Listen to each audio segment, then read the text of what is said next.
Hood. It's a promise that the president made on the campaign trail, and he needs to fulfill it now before pro-abortion candidates head to Washington in January. Santafonte says there are better, safer, and more holistic options than abortion and funding for abortion organizations like Planned Parenthood. So the time is now to call the White House switchboard and demand a defunding of Planned Parenthood's taxpayer fund. They have about a week. Congress has a week before they need to make some serious funding decisions. So we would implore the president to not sign any funding bill that does not explicitly defund Planned Parenthood. That language needs to be in there, and the president needs to veto any bill that does not include a defunding of Planned Parenthood. The Capitol switchboard number I have for your listeners is 202-456-1414. 202-456-1414. That'll take you right to the White House operators. I'm Chris Woodward. What would you do if confronted by a shooter in your school? Throw a hockey puck at him? Sounds absurd, but that's what a university security officer is seriously suggesting. Bob Kellogg explains. Fox News reports Oakland University near Detroit has a no-weapons policy, so University Police Chief Mark Gordon suggested using a hockey puck to distract a shooter. Anti-crime activist Nadra Enzi of the conservative black leadership group Project 21 says law enforcement experts disagree. We live in an era where we've been told by the experts to run, hide, or fight. Now, nowhere in that three-part step do you see stop, throw hockey puck, stop, sling hockey stick. He says if the scenario weren't so dire, it would be comical. I would think it would be more reasonable had he offered advice on pepper spray or advice on arming them with tasers. These are less lethal options that actually can buy you precious time. Because as I tell people, you're not a prize fighter. You don't have to win. Your objective is to get away intact and to save your life and other people's lives. Fox News further reports 800 pucks have been given to faculty members and 1,700 more are slated to be distributed to students. I'm Bob Kellogg. The conflict of the 2018 elections in Florida has yet to cease, as one embattled county elections supervisor rescinds her resignation and vows to fight a suspension by the outgoing governor. Edmund Brown reports.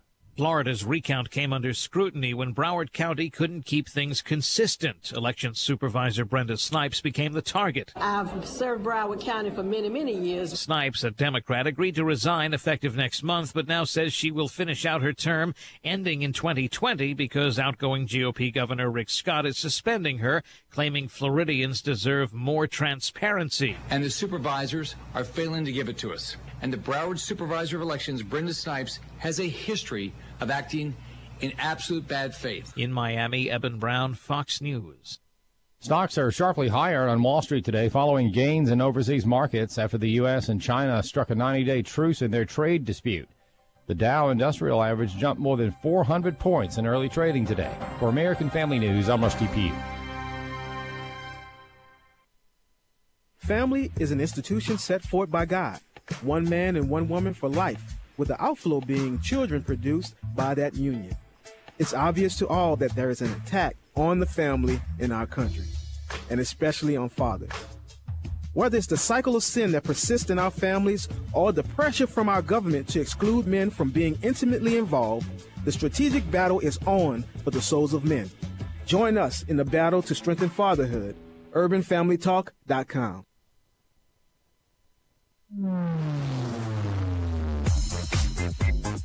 She's sharp, pointed, and insightful.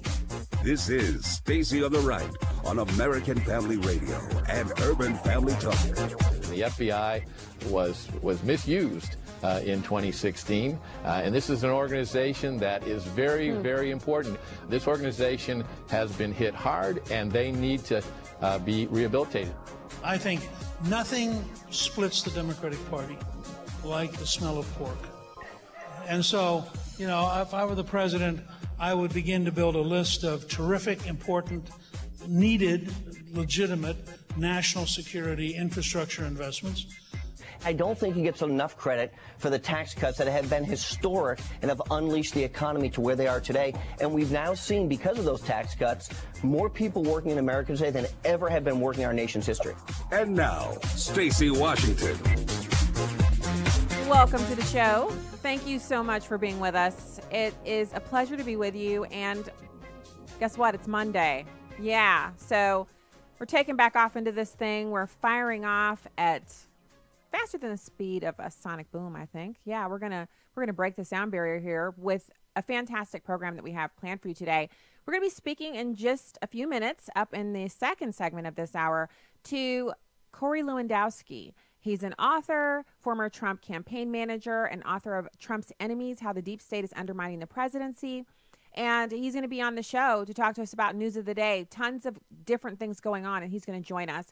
We also are going to talk a little bit about, Newt Gingrich was at this Sea Island summit, and he gave some really interesting, it was a long-form interview, and I just picked out a little bit of choice audio for you. Him talking about President Trump in 2020. It's a personal anecdote between him and the president of one time they were interacting. And I thought it was fascinating because it's a peek into the way that the president's mind works and kind of the overall attitude that he maintains. He's a kind of a jovial guy. He has a good time.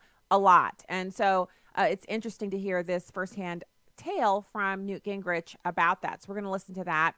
And then we are going to talk about the migrant caravan. Actually, what's happening now is as time wears on and the people are settling in to the idea that they're not going to be able to get into America and wait it out at the house of a friend or a relative and maybe get married and have a baby so they can stay here. There's some new things developing, which is it's a kind of fatigue and malaise that has set in. And the people down there in that stadium they're sick. There's lice and there's the flu and really it's getting rough. And so the mayor of Tijuana had some interesting comments, which again, remember the mayor of Tijuana is a Mexican citizen. And so his comments are the kind of comments that you would say, well, I don't know. He can't possibly think that because the only people who don't want illegal immigrants here are racists and xenophobes and bigots. And the fact is, any group of people who are in a place where they do not belong, who are trying to force their way into a place where they have not yet received authorization to be, are going to experience pushback. And he was just so logical and common sense about it. And then we're also going to talk about Trump's $5 billion wall request. You'd be surprised to find out what percentage of the entire federal budget that request comprises. And the reason this is important is because Democrats are saying they only have this amount of money available for the president's wall. And they keep pointing to fiscal responsibility and a waste of time and a waste of money. But they know that a permanent barrier, first of all, it'd be really hard for them to get rid of it. They'd have to spend money to demolish it. That's why they don't want it up. Number two, it's actually going to be effective when it's up. I believe it's going to happen. And so we're going to get into the spending, the actual percentage. We're going to compare it to a few other things. And so right now I want to go into our daily confession. It's Colossians 2:1-5. So it's about strengthening our faith. So first, Colossians 2:1-5 says, I want you to know how hard I am contending for you and for those at Laodicea, and for all who have not met me personally. My goal is that they may be encouraged in heart and united in love, so that they may have the full riches of complete understanding, in order that they may know the mystery of God, namely Christ, in whom are hidden all the treasures of wisdom and knowledge. I tell you this so that no one may deceive you by fine-sounding arguments. For though I am absent from you in body, I am present with you in spirit, and delight to see how disciplined you are and how firm your faith in Christ is. So my question for you today is, are you firmly rooted in Christ? Are you making sure that you're in a place where no one can snatch your belief and your faith away from you? And so we have a very interesting kind of intersection of culture right now with faith, which is it's perfectly fine to be spiritual and to believe in crystals and to practice yoga moves and, to and do all of that stuff. It's perfectly fine to believe in the universe or to be a universalist and accept all ways and pathways of coming to God. And it's perfectly acceptable to believe that everyone goes to purgatory, and whether you're horrible, if you're really horrible, you go to purgatory and you just keep going through it for an indeterminate amount of time. And then all of a sudden, you're either determined to be worthy to go on up to heaven, or you have to be eternally separated from heaven and you go down to some other place, not exactly sure what. Maybe it's hell, we're not sure. And these types of kind of wishy-washy, marshmallow, cotton ball views are used to lull people who really fire and damnation and the prospect of hell and eternal suffering. Those are real motivators. But the possibility of going to a place after you've been through purgatory a whole bunch of times, I mean, who couldn't make it through after a whole bunch of times? If that's the way it really is, then everyone is going to go through purgatory until they've learned their lesson, and then they can go on up to heaven. So we don't want people to be deceived. We don't want people to hear these ear-tickling, smooth, as much as we all love hugs and pats on the back and, being comforted, we don't want people to be lulled and comforted into a state where they would be deceived and lose their opportunity at eternal salvation. But first, before we worry about the beam or the speck in our neighbor's eye, we have to address the beam in our own eye, which means how can you be an effective ambassador for Christ, discipling others into the kingdom, if your faith is wishy-washy, if you only believe when things are going your way, if you only believe when God is answering your prayers in your prayer journal and you're checking stuff off and everything's slamming and jamming? What about when life takes that wrong turn and you're in the midst of the valley? Do you still believe? So we meet people like this all the time. I have people email me sometimes and they'll say, you talk about at the end of your show on Friday, you say, get in the pew on Sunday, but I just can't go to church because people in church have harmed me. And sometimes the things that they describe are truly devastating, evil acts that people who attend church have perpetrated on their brother or sister in the Lord in a church setting. And sometimes it's just the kind of stuff that happens between friends, between buddies, between family members, between siblings, which is people are going to people and they're rude and hateful towards you and you've had enough and so you're out of there. But does that mean you should no longer attend church? With the myriad options of church that you can find, so many churches, so many opportunities, so many different types of services, why wouldn't we continue to go? And that's because in that moment of hurt and questioning and trying to figure out why would God allow this? Well, it's not about allowing. Sin is here and we're living in it until the second coming, until God comes back and Jesus comes back and he's on this earth reigning and ruling for 1,000 years from Jerusalem. Until then, we get no utopia. No matter who's promising it to you, no matter who says burn these salts and these crystals, sniff these essential oils, you're not getting utopia here as long as human beings are living here. And so we have to be intentional about wanting to preserve and advance our walk with God. It's not accidental. It doesn't happen on its own. It's not like those chia pet things that you water once and it grows the hair. You don't have to do anything with it. You can't set your Christianity and forget it. You have to work at it. You have to cultivate it. You have to chase after it. Because if you're chasing it and working at it, then it will grow. Your faith walk will grow. And so the Apostle Paul is constantly concerned with strengthening others so that people don't grow discouraged or be led astray by evil actions of people that we've trusted. And that's painful. It hurts when someone that you trust or called friend or closer than a friend, someone that you call brother, whether they're your relation or not, harms you. It hurts and it lasts a while. It stings and the memory of it can continue on with you until you feel like you can't take it anymore. But you can take all things in Christ, and God is here to heal not just the brokenhearted and to help those in poverty and to help the sick and to heal us, but he's also here to bind our wounds and help us get past these negative situations that might happen to us in any environment. So we have to strengthen ourselves against falling away from faith because we know other human beings are capable of hurting us and that they will. So you want to strengthen yourself. Each person must do personally everything that we can to ensure that we do not fall away, and we should also do what we can to help others in our sphere from not falling away. You got in Colossians 2 this divinely inspired Apostle Paul relating several things that are important to enabling stability in our faith walk. First of all, we have to have a full and valid understanding of Christ. Colossians 2:2 says that their hearts may be encouraged, having been knit together in love, attaining to all the wealth that comes from the full assurance of understanding, resulting in the true knowledge of God's mystery, that is, Christ himself. That's where assurance comes from. full assurance refers to the conviction of truth, yielding confidence, trust, and faith. So when you have a clear and solid conviction for motivating faithfulness to Christ and trusting him in all aspects of your life, in all walks of life, that unshakable power operating within you will prevent you from going through the valley of the shadow of death, illnesses, cancer, whatever, and falling away because of a wobbly faith. If you're assured and confident in your faith, then it can't be stripped away from you. But it's a constant everyday work.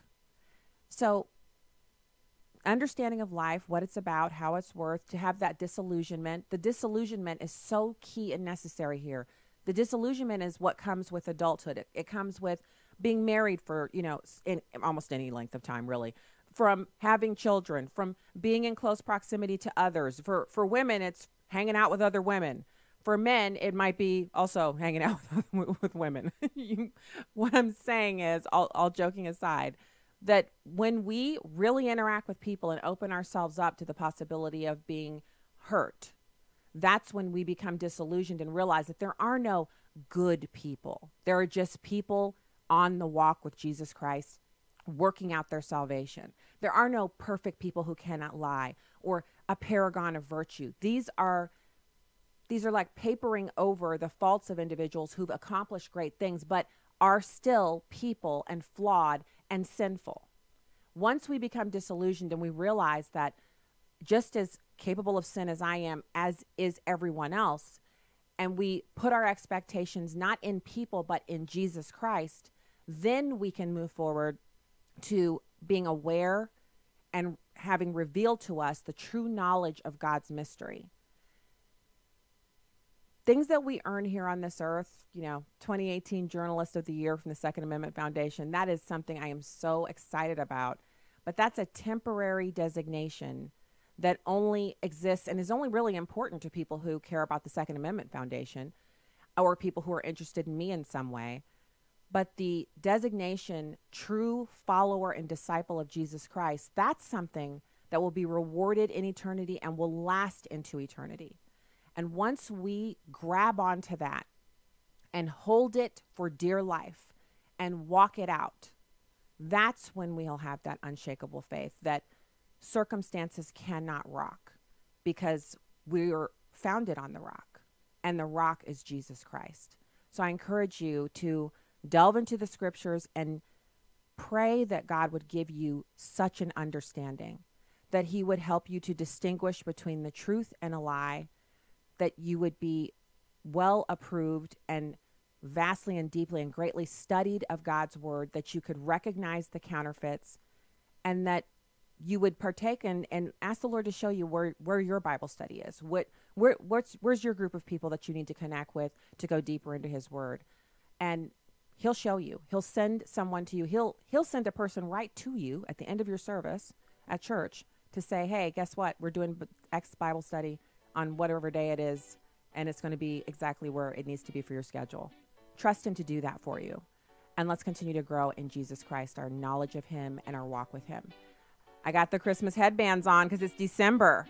And I'll be talking to you a little bit about my speaking engagement over the weekend, which I thought went pretty well. All right, when we get back, we're going to have Corey Lewandowski. Stay there.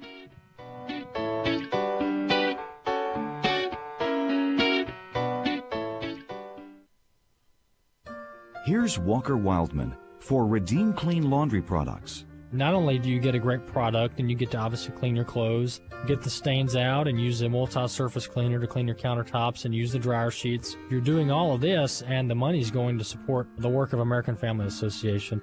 Redeem Clean Laundry Products were developed by AFA supporters Len Ingram and Jim Duncan to assist in funding the mission of the American Family Association.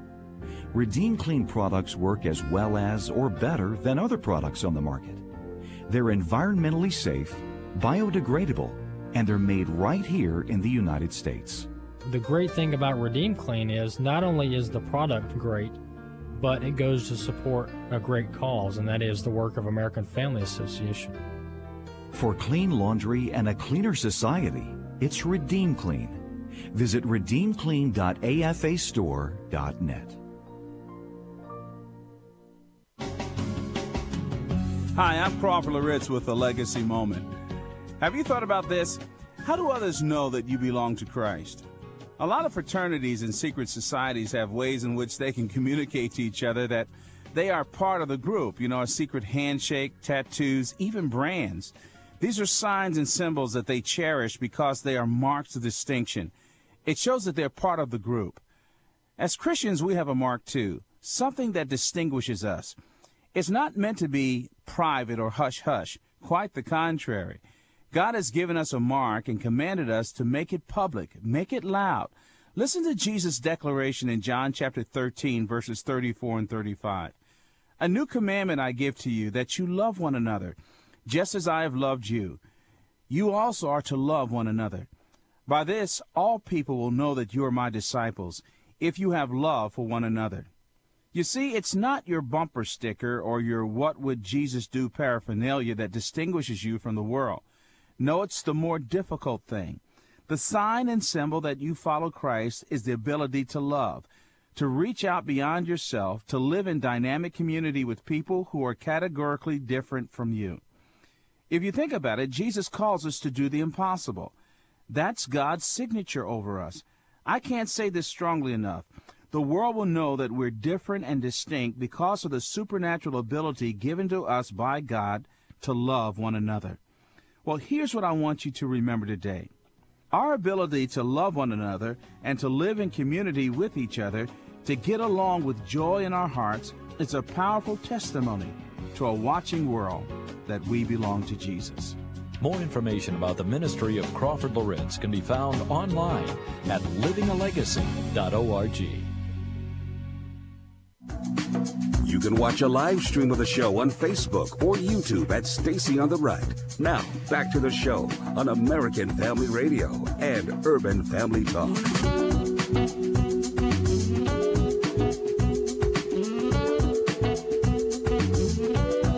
Welcome back to the program. Thank you for being here today. Find out more at Urban Family Talk, AFR.net, StacyOnTheRight.com, and also on Facebook, Twitter, and Instagram. You'll find different content on each of those, and it's really a pleasure to have you subscribe to us and to be a part of what we're doing here. Right now, it's my pleasure to welcome Corey Lewandowski, former Trump campaign manager, author of Trump's Enemies, How the Deep State is Undermining the Presidency. Thank you so much for joining us today, Corey. Well, thank you for having me. You know, I have to tell you a story. So earlier this year, I think it was February or March, I was at Trump Hotel in the restaurant upstairs, and I was eating with a couple of friends, like, you know, political types, and you came in and you were seated, I think, with Grant Bossy. I'm not exactly sure because my memory fails just a smidge, but you were sitting there like literally I could have thrown my fork over there and, you know, pinged your table. I didn't come over and say hi because I know how it is when you're trying to get food and you're trying to eat and you have stuff to do. And sometimes it's just nice to be able to have a meal. But yes, we did actually eat at the same place back earlier this year, Corey. You should have come over and said hello. That's very disappointing that you didn't come by and say hi. I'm only mean like half the time, and I'm sure that was one of the good days, so you would have been fine. I know. And you know what? I thought about it, and I said maybe I should go over. And then I was like, no, I know how it is. Sometimes you just want to eat, you know? So I didn't. But next time, I promise to come over and shake your hand. But I'm so glad to have you on the program today, especially to talk about your book. And so let's dig into this. How the Deep State is Undermining the Presidency. What a timely book for what we see now with Mueller. He's fizzled out. He can't find any collusion. So now he's just trying to trap people into saying that they said one thing on one day and another thing on another day so he can have something to show. Well, you're exactly right. And what this book outlines is something that should be very scary for every American. It shows that the members of law enforcement at the highest levels, Jim Comey, Brennan, Clapper, Andy McCabe, the deputy director at the FBI, Strzok and Page, the lovers who work together at the FBI, they use their badges and their positions of influence to go out and spy on Americans because they didn't like their politics. That's what it came down to. They went to the FISA court. They provided an application to say, we want to spy on Carter Page. And the first time they did that, the judge actually stepped off the bench and called the second judge to review the application. And the second judge said, this sounds like they want to spy on Americans for political reasons. And they said, you cannot say yes to this application. And that's exactly what happened on the first application. So then the FBI went and they leaked a bunch of stories to the media, their friends in the media, classified information, which Comey has now admitted to leaking classified documents. He's admitted to leaking under oath, to lying under oath to Congress. We know that Andy McCabe has been referred to for criminal referral. They went after Americans because they didn't like their politics. And in our book, we're the only book in the first 2 years that does a sit-down interview with President Donald Trump in the Oval Office. And we ask him very candidly, Mr. President, do you think Barack Obama knew of Crossfire Hurricane, the name given by the FBI to spy on Americans who were associated with Trump, or was this just a Comey, Clapper, Brennan operation? And he said, I think Barack Obama knew, and if this would have happened to him, the mainstream media would have called it treason, and those people would be in jail for 100 years. But because it happened to Donald Trump and no one ever expected him to win, we were never supposed to find out about it, and that should be a very, very scary thing for Americans. All right, so I'm glad you wrote the book because we need this kind of investigative reporting, and I'm also glad that you sat down with the president. Now, Corey, I'm not going to lie to you. I'm going to start saying this because I have people on the show all the time, White House staffers all the way down to authors, everybody, you name it, really great people, and I have interviewed Eric Trump a couple times, but I've never interviewed the president, and I want to. 189 stations, 32 states, 800 communities. You should tell him, my friend Stacy, you should go on her show. Tell him. Don't forget. Look, if it were up to me, I'd have you on tomorrow. Right? I'd have you sitting with the president tomorrow. And look, Stacy, this is a very important thing, and I'll tell you what. I'm very, very serious about this. When you look at the interview that I did with the president, you know what one of his biggest gripes is? He doesn't get his messages. He doesn't get when media calls him and he wants to have a conversation. Bob Woodward wrote about this in his book. You know, he called all of these staff members to try and get an interview with the president, and they never gave him the message. And to me, that's a disservice to the president because, look, the president should at least know Stacey wants to interview me, and here are her credentials, or Bob Woodward's working on a book, and here's what he wants to talk to me about. And if he decides he doesn't want to speak to somebody, that's okay. That's his prerogative. That's fine. Oh, but yeah. to summarily not give him the message because you're making the decision what's best or not best for him, I think is wrong. I do too. I'm glad to hear you say that, but I am glad that you were able to sit down with him, and you have a relationship with him. You worked on the campaign. You were there during some of the times where everyone thought this is not something that's actually going to come to anything. You were already there. You already knew it was going to be something and something huge, and now here we are 2 years in.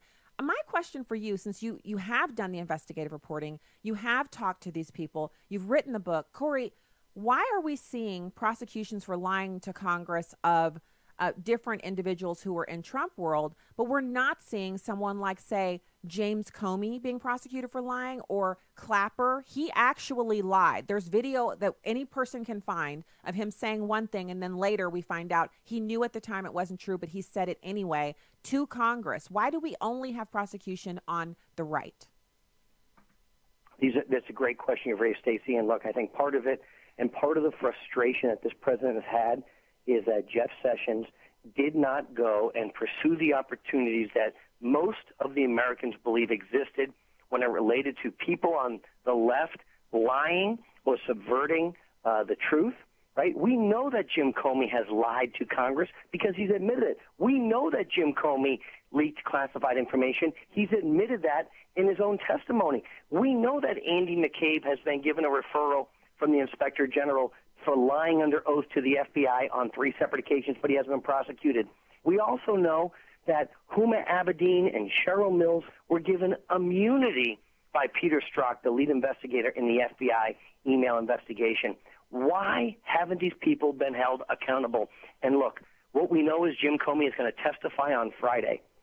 He tried to get this testimony to be in public so he could say that he can't answer classified information in that setting, and now he's going to testify under oath. And Jim Comey should be referred for criminal referral here. And look, lying to Congress is a crime, but it seems to only be a crime if you're a conservative, because when you're a liberal or you're a Democrat, you get away with it. Not Loretta Lynch, the woman from the IRS in Cleveland who was clearly targeting conservatives, still has her job. Bruce Orr, the number 4 person at the Justice Department who took the false dossier from his wife, Nellie, who worked for Fusion GPS, and handed it to Jim Comey, has never been prosecuted. This is the outrage of outrages, and I don't condone lying. If Michael Cohen lied to Congress, he should be held accountable. But that justice should be blind and should be equal across everybody. You know, Corey, I couldn't agree with you more. And if we look at the number of people, because Barack Obama loves to say he had a scandal-free administration, which we all know that's just another lie in the long series of lies that he has told. But we're not worried about him lying to the media or lying to the American people. We're talking about lies that amount to a felony, which is specifically to Congress. And you just laid out a few individuals who I hope in the next, or senatorial session starting in January, I hope when they get back that they will have more criminal referrals to the DOJ for prosecution for lying to them. But there's another problem here, which is we have this cacophony of crazy going on. It's the media. It's not like interviews like right here, right now. If I thought you were lying to me, I'd put the screws to you. I would ask you everything I could to try to expose what you're not telling the truth about. But on the left, which is CNN, MSNBC, and all of the regular alphabets on the local channels, they don't have that same kind of impetus, this desire to root out the truth. And so they will knowingly have someone on to lie and to propagate lies to the American people. And it's working. Suburban women voted for the House to go to the Democrats after voting for President Trump to be put in office. So Facebook and Twitter and the regular media apparatus are working hard to propagandize the American people to get the result that they want. How do we push back? Your book is one way, but what else do we do? Well, let me tell you, Stacey, in the interview I asked the president, what is the biggest enemy of the American people? And you know what his answer is? Media? Fake news. Yes. The 85 or 90% of the news, which is just completely false. And he says in the interview, he said, I don't mind a bad story if it's accurate. I'll take a bad story, but it's the stories that have made-up sources. It's the reporters who stop reporting the news and wanting to make the news.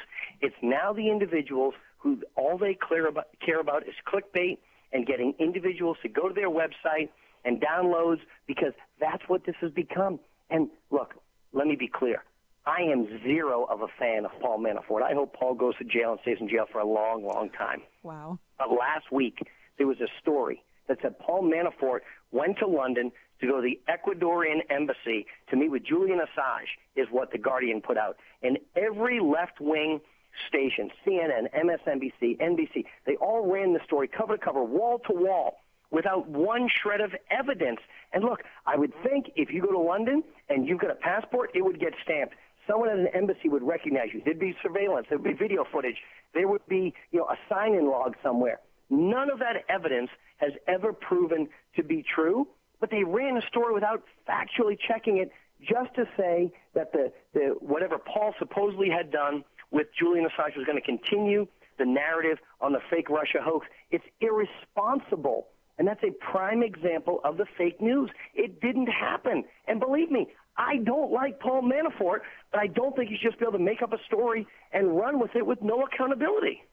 I agree, because one of the things that people forget is that whatever you're gleefully, kind of clapping your hands and getting excited over happening to your enemy could just as easily happen to you if it's unfair and unlawful. If someone's getting, justice served to them because they're being prosecuted and they deserve it, well, I don't want to stand in the way of that. But if someone is being unjustly smeared, because that's what that is. That's a smear. That's basically, well, we know he did this thing wrong, so now we're going to just blame him for anything we can come up with. And that should send chills down the spine of every American, because we're all susceptible to someone saying, well, she's already in trouble for this, this, and that. We might as well ascribe that to her too, because it's the Democrats. I call it scratch a scandal, find a Democrat. Everything they accuse anyone else of is usually something that they're guilty of, and you can find documentable evidence of it. Well, that's right. Look at Hillary Clinton's chairman of her campaign, right? They went after Paul Manafort, again, not a friend of mine, for not registering as a foreign agent. Do you know who his business partner was in that transaction? One Mr. Podesta, who was the chairman of the Hillary Clinton campaign, who also, or the brother of the chairman of the Hillary Clinton campaign, who also was unregistered, but there's been no criminal referral for him. He's not under investigation for this. It is a one-sided story, And what the American people should be afraid of is that these people at the highest levels of our law enforcement intelligence community who had badges, who used their power to spy on someone because they didn't like their politics. Just think for 1 second, if George W. Bush was doing that to Barack Obama when he was running for office. Think of the outcry. Think of the outrage. Racism, Corey, racism. Would be in jail. Yeah. Oh my goodness, they would have sent someone in with those FBI vests, you know, the bulletproof vests, and someone would have had a door kicked in, like they did to Cheryl Atkinson in the middle of the night, and she'd done nothing wrong. She was just a reporter. Look, Cheryl Atkinson and the reporter from Fox News. It's amazing what they've done to Cheryl, right? And when you go to the left-wing media and you say, look what they've done to your colleagues, right? Cheryl is an award-winning, phenomenal journalist who knows his topic very well. And your colleagues, look what's happened to them. They say, well, yeah, we don't like it, but, I'm sure there was a reason. There was no reason to spy on some of these people, to listen in on their phone conversations. Journalists from major networks were having their phones listened to, their computers hacked, and no one's been held accountable for it. So at this point, we know, obviously, we don't control the House anymore, and the Democrats are planning on doing oversight. I'm using my quote fingers when I say oversight. Oversight just means endless investigations and a whole lot of time wasting, which can work to the president's favor, because if they spend a lot of tax dollars and a lot of time kind of wasting the tax dollars and time of the American people, then that's not going to bode well for them in 2020. But we still control the Senate, so they can pass any bill they want. They can't get it through the Senate, and the president won't sign it. So at this point, it's just going to be investigations and distractions. What do you see the president pushing forward, like primary things that he's going to be working on going into these last 2 years of his first term? Look, I'd love to see the president get three important things done. One, he needs to build the wall on the southern border. It's a pledge he made during the campaign, and one he has to follow through so that we can continue to be a sovereign nation and protect our borders. That's number one. Number two, I'd love to see a significant transportation and infrastructure spending bill done that reinvests into our own country so that we have safe roads and safe bridges, an up-to-date airport system, an up-to-date rail system, harbors that can actually take big ships, and we remain competitive in the global marketplace. That can only be done on a bipartisan level because it's good for urban districts and rural districts. It's good for cities and counties. It's good for everybody when we're making investments back into our country. And the third thing I'd like to see him do is, whether it's through executive order or through a congressional action, making sure that you can buy health insurance across state lines. This is something that's so important, and while I know it's regulated at the state level, if I can live in a blue state or a red state and I want to go and buy health insurance, if I live in California and I can buy cheaper health insurance for my family in Oklahoma, if I can do it with car insurance, how come I can't do it with health insurance? And this is something that the American people deserve. I think it's the right thing to do, and it will stimulate the economy because it puts more money in people's pockets because they're saving, and people should have choices in health care so that the plan that you need fits you and your family and not something that some government bureaucrat in Washington determined you have to have. Well, you said it here first, Corey. I love your plans. They sound a lot like what the president has promised, and I hope he comes through on those. Corey Lewandowski, former Trump campaign manager, author of Trump's Enemies, and new friend of Stacey on the Right. Thank you for being here today. Thank you, Stacey. All right, talk again soon. We'll be back with more right after this.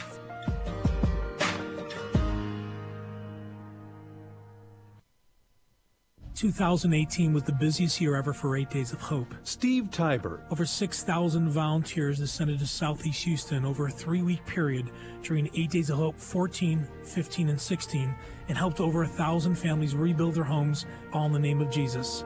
Also, Hurricane Florence hit North Carolina. We had volunteers, leaders, and equipment in New Bern, Fayetteville, and Wilmington. And then, of course, Hurricane Michael striking the panhandle of Florida.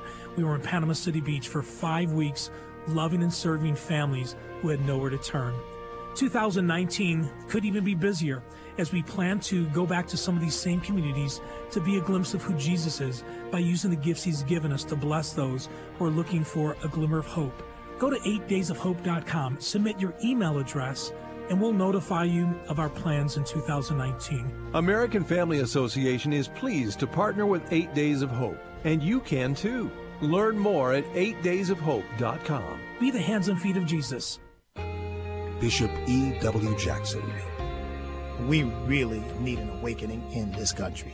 We need for the Spirit of God to pour out of not just from heaven, but out of you and me into the hearts and lives of people.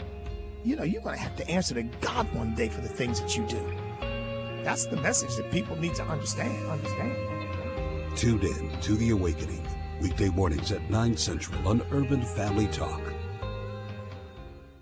You know that millions of children around the world will receive shoebox gifts this year through Operation Christmas Child. But it doesn't stop there. Many of these children will have an opportunity to go through a 12-lesson discipleship course, The Greatest Journey. Operation Christmas Child is able to train teachers, provide a New Testament, and all of the materials for only $6 per child. To learn more, go to SamaritansPurse.org/OCC. That's SamaritansPurse.org/OCC. The week ahead. Tuesday is Cookie Day. It was established in 1987 by a San Francisco-based cookie company. Chocolate chip, snickerdoodle, oatmeal raisin. Just grab some and chow down. Google's CEO is back on the hot seat Wednesday. Sundar Pichai will take part in a House Judiciary Committee hearing regarding social media practices. High-ranking Republicans are concerned the company is biased against conservatives. Google has denied the claims. Thursday stays techie. The White House expected to hold a roundtable meeting with tech executives. The Trump administration will be discussing topics of innovation. CEOs of Google, Microsoft, Oracle, and more are expected to attend. December 7th, 1941. And Friday, Americans will observe Pearl Harbor Remembrance Day, A date which will live in infamy, which honors the more than 2,000 Americans who died in the attack during World War II. And that's a look at the week ahead. I'm Jack Callahan, Fox News. Welcome back to Stacy on the Right on American Family Radio and Urban Family Talk. This person who says he's from Pueblos Sin Fronteras, he's saying that he's one of the leaders of the caravan. Well, why don't the federal police say, hey, come over here. You're charged with putting people in risk. Let's take care of them in a legally way. Get yourself back to work. Do things right. If you were elected or you're imposed by someone, well, do what they expect to do from you. It's a problem he must solve as soon as he gets into office. Ooh, welcome back to the program. Thank you for being here, and thank you for spending time with us here on American Family Radio and Urban Family Talk.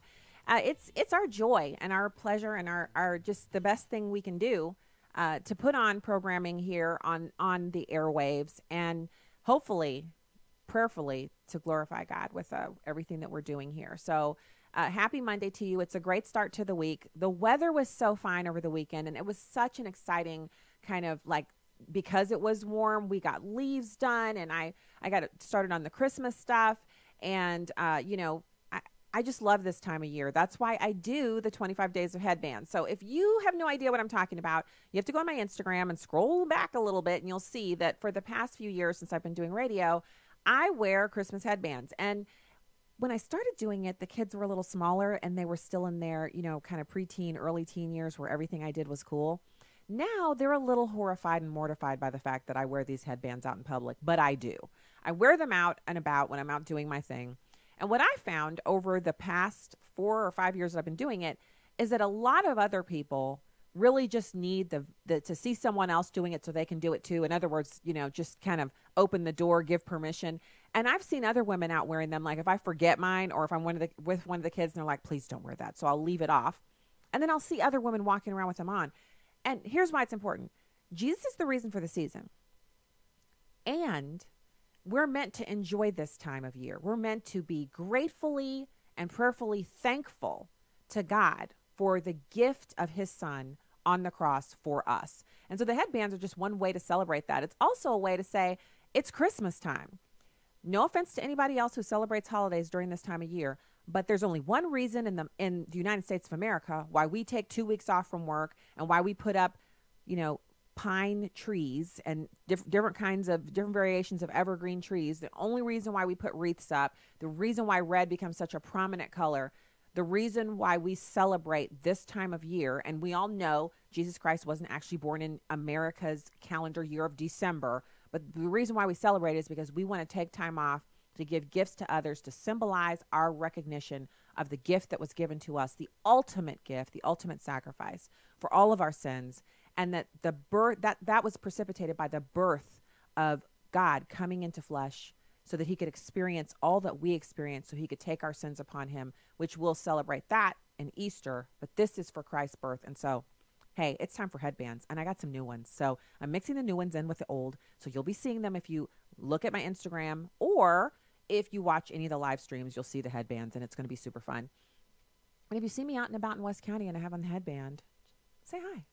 I'd love to say hi. Sometimes I do that. We have a picture, and it goes up on Instagram of me and someone else who sometimes is wearing a headband too. So, all right. So I told you guys that I would be speaking to, I actually got it wrong. I said that I'd spoken to this group before. It is a lot of the same people, but a different group. I spoke to the Illinois, it's St. Clair County pachyderms a few years ago, maybe 3 years ago. And I was their keynote speaker, and they had a huge number of people. I think it was probably close to 200 people who attended that event. This event was a tad bit smaller, but still just as impactful. This was the St. Clair County, Illinois GOP Christmas party, and I was the keynote speaker. And it was one of my longer speeches. I usually only speak for this length of time to pro-life groups. But this time, I really had what I felt like was a good message, and it was very well received by the people who heard it. And we're talking about the noise that the media makes that distracts us away from our true calling, which is to share the gospel and to live out our Christianity in ways that are sweet aroma to those around us, drawing others in, and to not behave as if we're defeated. We have to live as if we're victorious, because we are. Not these temporal circumstances that we can see, because right now it's totally overcast and like 30 degrees outside here in St. Louis. But that's the natural. The reality of the situation is this is winter, and it too will pass. And sooner rather than later, I'll be looking out and it'll be blazing saddles, and 95 feels like 105 here in St. Louis with our humidity. And so, this too shall pass. We have to remember the long game. And the long game is we're trying to win souls for Jesus. That's what we're trying to do. And if we're not trying to do that, then what are we doing? So what we heard coming in from the break just then was the mayor of Tijuana speaking about how the migrant caravan organizers are the real criminals and should be arrested. And he named off the group that they are, Fronteras something or other. These people, a lot of them are Americans. So they leave America and they go down to Honduras and El Salvador, and they incite these people to caravan up to our southern border to try to attack it. They should be arrested. They're inciting illegal activity. But we're too busy prosecuting Paul Manafort for, not saying I 3 times in the second conversation with Mueller like he did the first time with Mueller. And again, I'll echo Corey Lewandowski. I got no love for Mueller. I don't know him. I don't have any reason to be in support of him or not in support of him. My problem is, why are we still interviewing him and Corsi and these other guys just because they have some affiliation with Donald Trump? It's madness. So now I want to talk about this $5 billion border wall request. So first off, call lines are open. Last segment of the first hour, we have 866-963-2037 for you to call. 866-963-2037. You can call that number and we can talk about anything you'd like. But I want to get into just this to me, it's a great piece of information for us to kind of chew on, especially if you have someone in your life who's like, $5 billion. You're always talking about controlling the budget. What a waste. Well, is it a waste? President Donald Trump has asked for $5 billion, which would bring the total amount of money that he would have had to go towards the wall to just under $8 billion, because he has currently an authorization for $1.5 billion. So in 2 years, that's $3 billion. So $5 billion more would make $8 billion. Remember, the cost of the wall is $26 billion. So, and we're talking about wall completion. We do have some wall. We have some functional wall, we have some non-functional wall, and we have some fencing. To make all of it that can be fenced, or walled, I should say, all of it that can be properly barriered to create that barrier in the places that it needs to be on the remaining 900 and some odd miles takes another $26 billion. Now, we're only talking about the $5 billion, okay? So, guys, I'm going to be clear what we're talking about here. So the president has said, I need an additional $5 billion in this next budget authorization, which includes the Department of Homeland Security, and that is why he's tying this request to this particular funding authorization. So according to the monthly Treasury statement for October, the Office of Management and Budget, OMB, has estimated that the federal government will spend a total of, let me make sure I get this number right, y'all, $4,509,641,000,000 U.S. dollars, hardbacks, green dollars, in fiscal year 2019, which started October 1st. President Trump is now asking Congress to approve $5 billion in the fiscal 2019 Department of Homeland Security appropriation to fund the border wall. Okay? So the $5 billion would equal 0.11% of the anticipated total federal spending of, I'll say it one more time, see if I can get it right a second time, $4,509,641,000,000 U.S. dollars. I'm not kidding you. We're talking about 200 miles of new barriers to fill critical gaps. So it's not like he's starting at one end, because what he'd like to do is start at one end where there's functional wall and just go all the way across if he had the full authorization and get the whole thing done in like 12 to 18 months, right? And it could be done. For $26 billion, he could get the whole thing done in 12 to 18 months, and then we'd never have to talk about it again except ongoing maintenance, which would probably be built into the Department of Homeland Security's budget. But instead of being able to do that, what they're doing is they're going through and they're finding areas where there's literally, you know, the crowd control barrier that's made of concrete that they'll bring them in on flatbed trucks and they'll put them up when there's a concert, or if it's the 4th of July and you have a big event downtown, they'll put the concrete barriers up. And those barriers are to prevent cars from barreling into groups of people, you know, drunks, whatever, and also to prevent people who are distracted drivers from accidentally clipping pedestrians. The pedestrians walk on the inside. That's like almost a Fußgänger zone, which is what I'm used to calling it because I grew up in Germany, but a walking area, and the rest of it is for vehicles.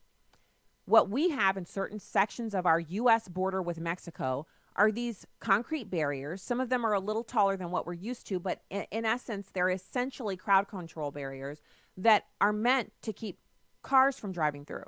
So what illegal immigrants do is they drive right up to that barrier, drop off hordes of illegal immigrants who then grab their backpacks and their bags and their drugs and their children and whatever else they're smuggling in here, and then they just walk across. And then they're in America. And once their feet are in America, they now have this requirement that they're given due process, and they need to be assigned an immigration attorney, and they need to be treated like a pseudo-American citizen. Meanwhile, they get their detainer if they're even stopped by border security, and then they head on into the interior of the country and start working. And they get an apartment. First they live with friends, first they live with relatives, then they get an apartment. Then they've got an apartment, they get their kids enrolled in school, because all kids have to be educated in this country, legal or illegal. And then before you know it, someone's told them, oh, your child was hungry this morning. Do you know you can get SNAP? You can get SNAP for your child. So they get a food stamp card. And now they're here to stay. 20 years later, they'll be the ones that NBC News is, chronicling. And this is Manuel so-and-so, and he, traveled here illegally, it's true, and brought his children here illegally, they're dreamers. But he and his wife, the wife is an American citizen. She has a child, and that is his child. And now U.S. Customs and Border Enforcement want to break up this family by deporting him. He's lived here for 30 years. That's the story. And I know here's the thing. I know it's hard to wrap your mind around the fact that I can know that that's the story and have no sympathy for it. But that's exactly what you just heard. It's not that I don't like people or that I hate people. I'm not afraid of people. I'm absolutely convinced, and I believe, the words are on the page, if you can read the words, and that those words are U.S. law. I'm referring to U.S. law here, not people's feelings, not editorials in newspapers, that it is wrong, it is a felony to enter the country illegally, and it is also wrong to defraud the American taxpayers out of billions of dollars a year so that you can live here instead of living in your own home country and improving that. And I don't care if you've experienced racism or sexism. I don't care if you have, noticed that some Americans are racist. Yeah, that's true. And a whole bunch more Americans are not racist and absolutely have every right to expect that laws that apply to us would apply to people who want to be here in this country illegally. And so this isn't about feelings. It's not about what makes people feel bad or good. It's about the fact that, first of all, we're all being robbed. All U.S. taxpayers are being robbed by illegal immigrants who are here using our healthcare system, using the emergency rooms. They're driving up the cost of healthcare. They're here taking benefits from the federal government that are taxpayer funded. They're here taking jobs from Americans. They're here taking slots in public schools. They're here increasing the cost of public education because English as a second language has to be taught to their children. And an ESL teacher has a starting pay that is well above a starting pay grade for a regular teacher coming out with a bachelor's degree in early childhood education or, secondary education. It's not even close. And we're bearing the burden for all of this while simultaneously we pay for everything and then we get called xenophobes and, we hate people who aren't like ourselves. We hate people with brown skin. Well, I have brown skin. I'm not hating anyone. So there is no article that I can find that's rooted in facts and figures and information that supports illegal immigration from a position where it's a fiscally sound concept or it's a morally sound concept or it's something that we should do because it's the right thing to do. There are plenty of personal reasons why people think we should have illegal immigration or why we shouldn't have a border. There are plenty of nonsensical reasons why we should just let people do whatever they want because we're rich and we're America and we can afford it. All of those things may sound good and tickle your ears, but they bounce right off me like rubber balls that kids play with outside on the blacktop. I don't hear it. I don't receive it. It's not the truth. It's garbage, actually. And it's not even the kind of thinking that when you follow it through to its natural conclusion, you can find a nugget in it that you're like, well, you know what? I'll give you that. I can give you anything on illegal immigration. There is no benefit to it. I don't care how many strawberries you say need to be picked. I don't care how many farm jobs you say no one in America will do. You are wrong. You are promoting lawlessness. You're promoting sex trafficking. You're promoting the robbing, the thievery of the American people. The U.S. Census confirms that 63% of non-citizens are on welfare, amounting to 4.6 million households. I have so much information on this. I should be getting paid by the paper companies. I should buy stock. All the stuff I printed out that shows that illegal immigration is a terrible pox on our nation. Don't try to convince me otherwise. You're wasting your time. That's the music. We'll be up next with onenewsnow.com news and information.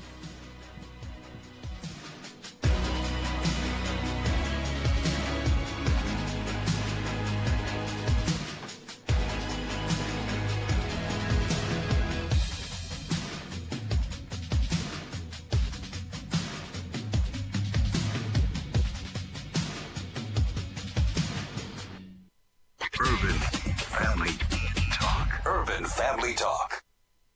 As millennials, we have more than $1 trillion in purchasing power. So you know businesses are watching us. But millennials are losing our faith. So we know Satan is watching us. Engage Magazine is for millennials by millennials. And it speaks to faith, purpose, and a closer walk with Jesus. Because above all, God is watching us. Visit engagemagazine.net and listen Saturday afternoons at 5:30 Central on AFR. Truth. Wisdom. Empowerment. Urban Family Talk. A ministry of the American Family Association.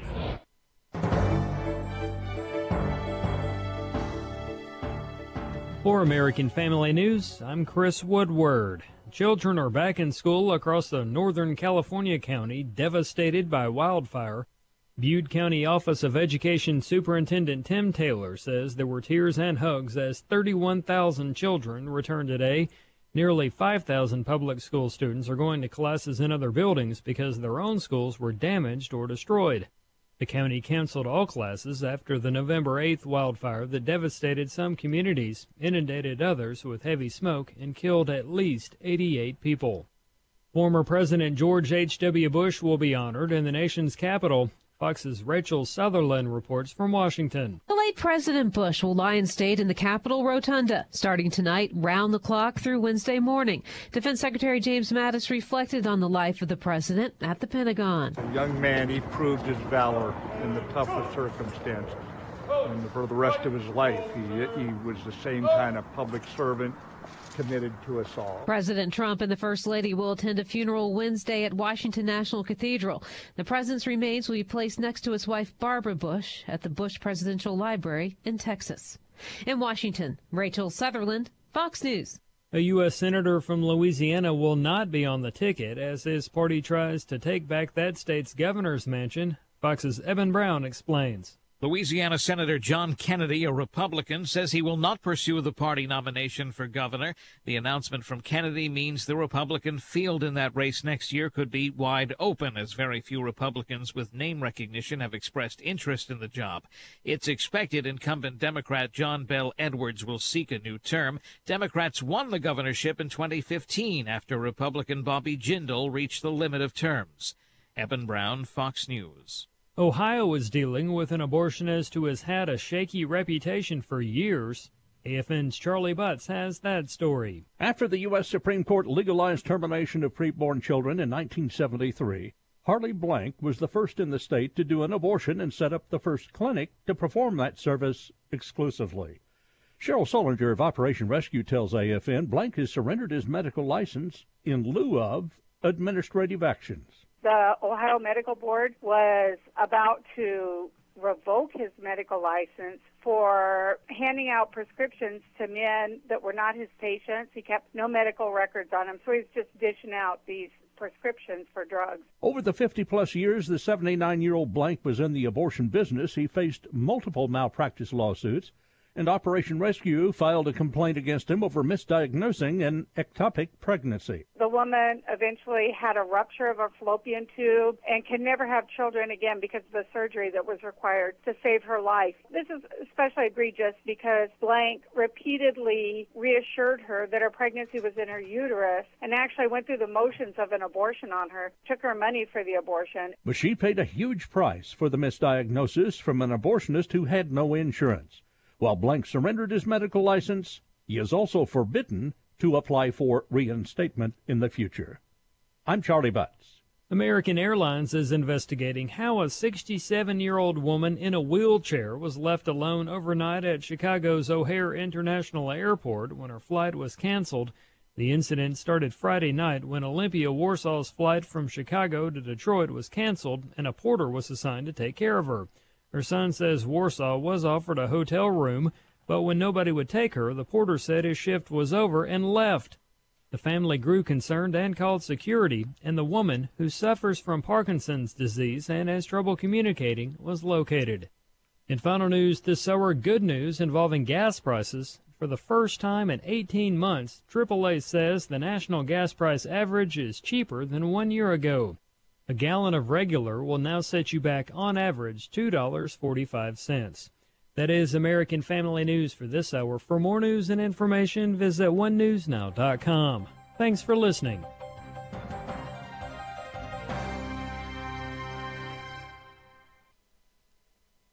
There are many ways you can listen to the shows of Urban Family Talk. One of those ways is through our very own app. Whether you have an iPhone or an Android, just go to the App Store and search for Urban Family Talk. You'll have immediate access to 24-hour programming as well as the podcast for each show. You'll be able to tune in no matter where you are. Speaking of tuning in, we have our own channel on another radio app called Tune In. Cool, right? Urban Family Talk is everywhere. Just download the app and take us wherever you go.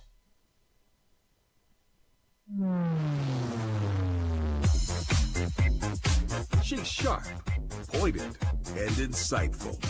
This is Stacy on the Right on American Family Radio and Urban Family Talk. The FBI was misused in 2016, and this is an organization that is very, very important. This organization has been hit hard, and they need to be rehabilitated. I think nothing splits the Democratic Party like the smell of pork. And so, if I were the president, I would begin to build a list of terrific, important needed, legitimate national security infrastructure investments. I don't think he gets enough credit for the tax cuts that have been historic and have unleashed the economy to where they are today. And we've now seen, because of those tax cuts, more people working in America today than ever have been working in our nation's history. And now, Stacey Washington. Welcome back to the program. Thank you so much for being here today. It is hour 2 of the program. We're going to be speaking to Chad Groening of American Family Radio's News Division. We're going to be talking about news of the day and the naughty list. Yeah, the naughty and nice list that's put out by American Family Radio every year for the retailers who actually allow Christmas to be a part of their advertising during this season. Now, I want to grab something for you because I found this pretty informative, and I work here. Remotely, of course. I'm in the suburbs of St. Louis West. So this is actually really, really great because this kind of gives us a way of ascertaining the good stuff that's going on, that's happening here at American Family Association and the division that I'm a part of, which is American Family Radio and Urban Family Talk. We have a founding in 1977, 183 radio stations, 32 states across the country, 150,000 homes that receive the AFA Journal 11 times a year, 700,000 people who receive the AFA Action Alerts, and 1 million people per month who connect with AFA through web pages and social media. So that's quite a reach. And that doesn't include the numbers for how many people actually listen to the radio.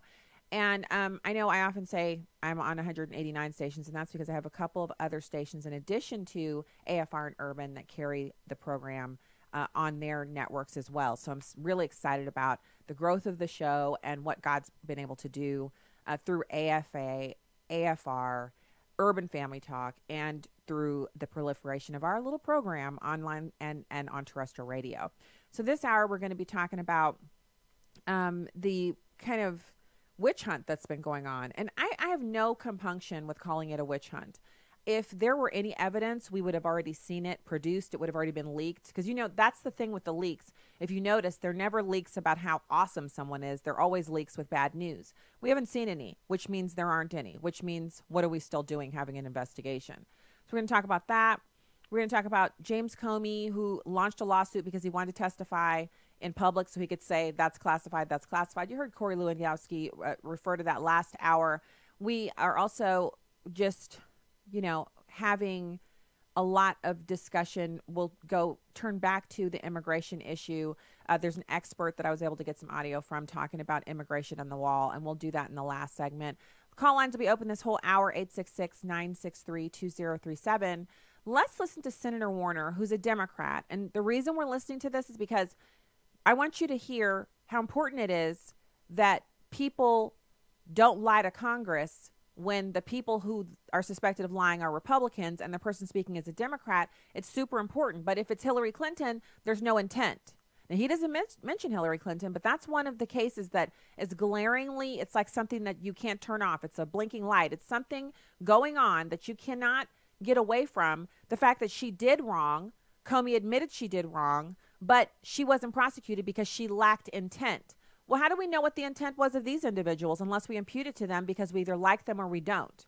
So let's listen to Senator Warner. It's number one.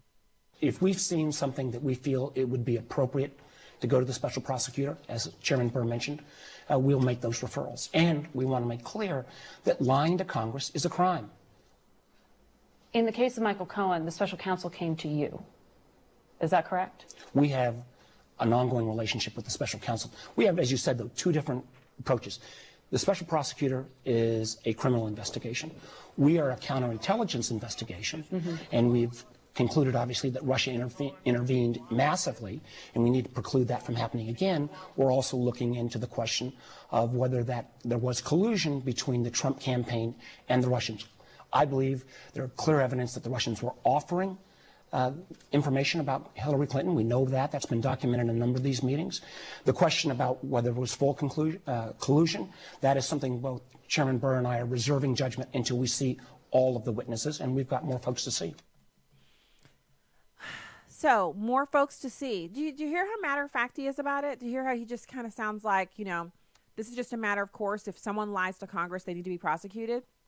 He doesn't seem to have any compunction about prosecuting anyone who's not a Republican, though. He doesn't even want, like, you don't hear him talking about prosecuting anyone who's not a Republican. He just doesn't seem to even have, like, those thoughts don't string together to lead to that conclusion. He doesn't have any reason to seek prosecution of anyone who might, he said, they have connections and a relationship with the special counsel's office. Why don't you have that kind of relationship when the person who's being looked at is a Democrat? Why aren't you interested in Democrats being referred for prosecution?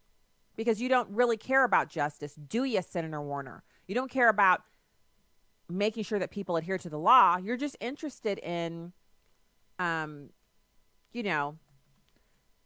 making sure that Republicans are sent up the river and that you protect every Democrat that you can.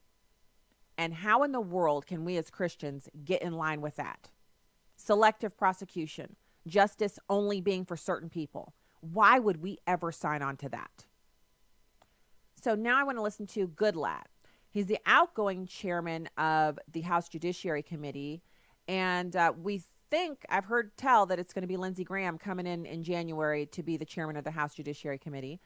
And so he's talking about Comey coming to appear before him. And this is a fascinating chain of events because when, Comey's been avoiding this subpoena for I don't know how long. I mean, it's really just been months and months and months. And finally, it came to a head where he was worried about being in contempt of Congress and he, what does he do? So he files a lawsuit to force the hearing to be in public because a public hearing means he can say anything that he doesn't want to answer. He can just hide it under the shroud of confidentiality, security clearance, national security. But if he testifies in private, there is no thing that he knows that is above the security clearance of those who are seated. They're senators, first of all. And second of all, they're on the House Judiciary Committee, right? So, or they're not senators. They're members of the House of Representatives, but they still have the same clearance, senators and House members. They have enough clearance to hear whatever the FBI has to say because they have oversight. It's not as if he has stuff that he was going to say that, well, that impacts national security. So they just take it to a closed session. That's why they want the session closed, so there's nothing that he can hide.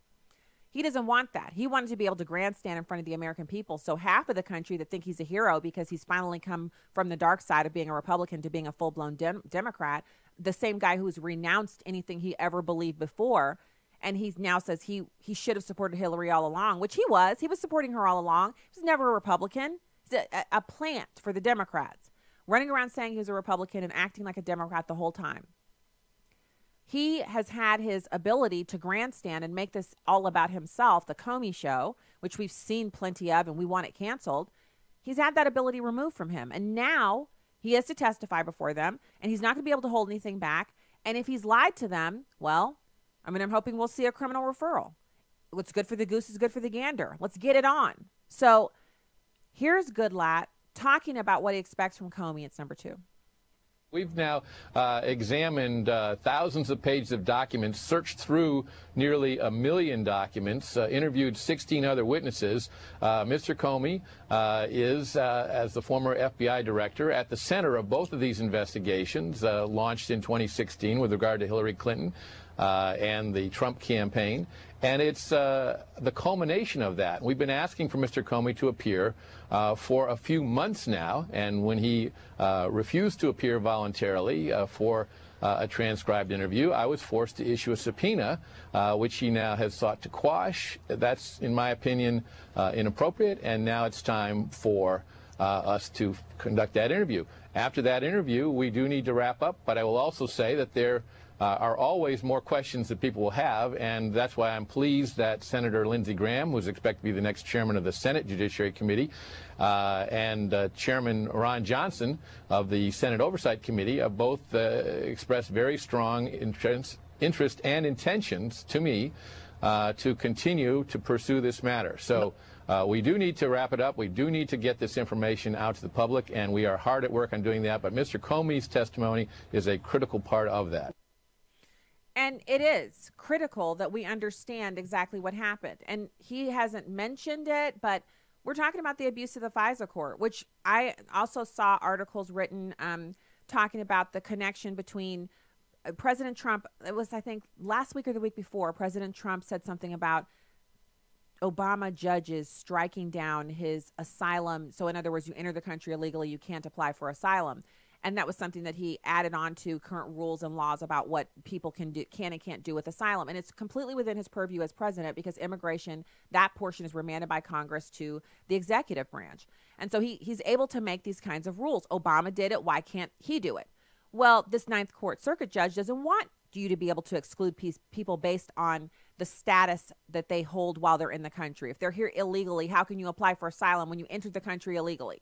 How can you ask us to let you stay here when you've jumped the line? Everybody else is waiting for years and years and years and spending $50,000 a pop to get into this country, and you just jump over the southern border and expect to be given asylum. And so Donald Trump wants to put a stop to that. It's an abuse of our system. But what do you see? This judge, which Donald Trump rightly called a Obama judge, and then you have Justice Roberts coming out of his hidey hole. You know, they're not supposed to comment on politics, but he certainly lifted his fingers to comment this time. Well, there are no Obama judges. We only have judges who adhere to the Constitution. We don't have Obama judges. We don't have Republican judges. We just have judges. Really? Because if that's the case, how did all those FISA warrant applications get approved? How'd that happen? I mean, help us to understand. Help us to help you to help us to help you.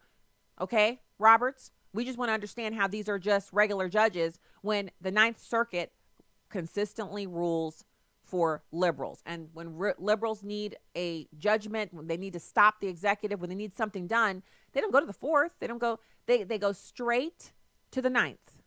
The loony ninth, you know, the nincompoop ninth, all the nicknames apply. It's a bunch of people who are bent on destroying the Constitution and controlling the executive. They don't want three co-equal branches.